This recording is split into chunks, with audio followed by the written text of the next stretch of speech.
President Cyril Ramaphosa officially opened the South African Investment Conference in Sandton, Johannesburg, by inviting the private sector and overseas companies to invest in the country's infrastructure and manufacturing sectors.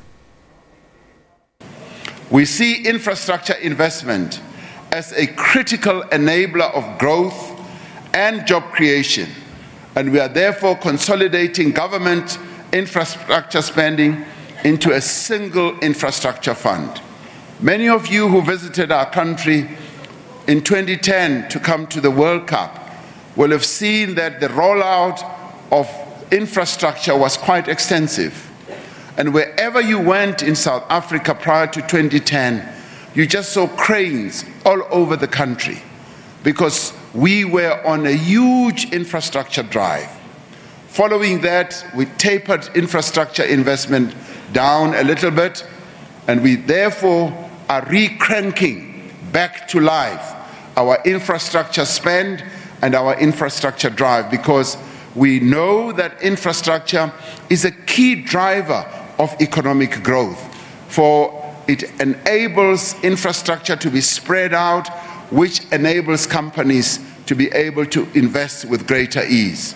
We intend to use the infrastructure fund that we are going to set up to leverage investments from development finance institutions, multilateral development banks, asset managers, and commercial banks.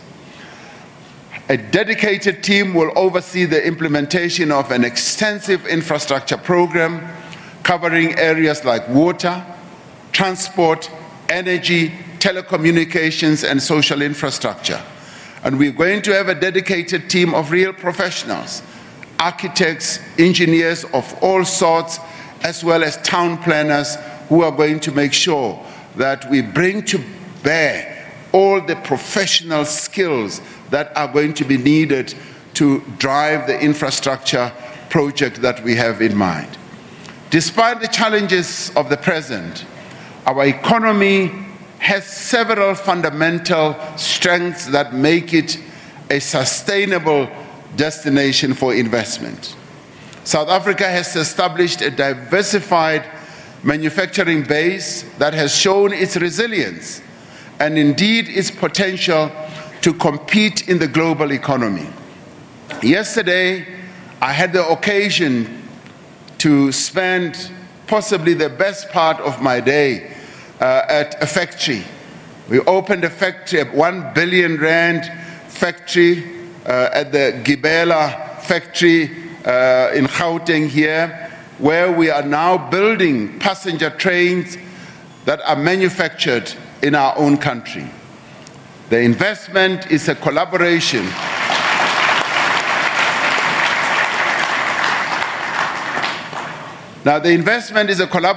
between Alstom from France and the local consortium made up of black businesses and the community that surrounds precisely where the factory is. But the greatest joy for me was just arriving at this factory and being received by technically trained young men and women who are professionally well-trained engineers, technicians, and who were telling me how they are making the trains. They are the new generation of South Africans.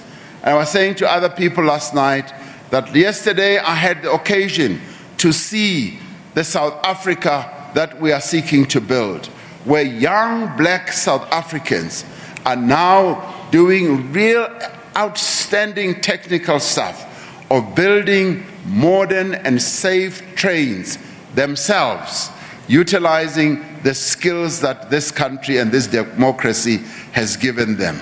It was a real great moment. But what was even better, what was even the icing on the cake for me, was getting there and hearing that out of the 800 factory workers who work there, half of them are women. That women has surged to the fore. We applaud this investment as it confirms South Africa's manufacturing capability. Our Minister of Transport, Dr. Blade Nzimande, was very proud showing us this facility because they are building trains for the PRASA that he is a shareholder of, representing government. Multinationals with a presence in South Africa cite numerous advantages, from excellent financial systems to world-class infrastructure. South Africa is a regional manufacturing and services hub on the whole African continent. And for many companies, it also serves as the base to export products globally. But it also serves, yes, as the anchor and as the base where they can put their own headquarters and head offices. We have done much work in recent years to improve investment incentives, establishing, for example, several special economic zones across the country, each having unique offerings for investors.